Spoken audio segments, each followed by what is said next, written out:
যুবক, জানি না তুমি বুঝবে কিনা, কিয়ামতের দিন ১৬ লক্ষ নবী, ৩১২ জন রসুল, হয় হয় যেই দিন ফেরেশতারা পর্যন্ত মাটিতে পড়বে আর চিৎকার দিবে রব্বি সাল্লিম সাল্লিম, রব আমাকে বাঁচান।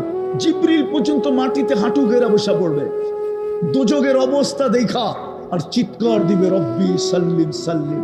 ওই দিন আল্লাহ এরকম নারাজ হবে, অতীতে কখনো হন না আর ভবিষ্যতে কখনো হবে না। নবীরা পর্যন্ত নফসি নফসি বলতে থাকবে, কেউ না স্ত্রীকে চাবে না সন্তানকে চাবে। আল্লাহ রসুল এক জায়গায় রেওয়ায়াত করছেন যে আমি দেখতেছি ওই দৃশ্য, যে মুসা আলাইহিস সালামের মতো নবী আরশের খুঁটি ধরে চিৎকার দিতেছে আর বলতেছে রব্বি লা। আল্লাহ রসুল বলতেছে আমি দেখতেছি আন্না মুসা মুতালাফফিফুন বিউমুদিল আরশি ওয়া ইয়াকুলু রব্বি লা আসআলুকা উম্মি ওয়া লা আসআলুকা উখতি। ওনার একজনই বোন ছিলেন, বোনকে চাই না, মাকে চাই না। আসআলুকা নফসি নফসি নফসি, আমাকে বাঁচান।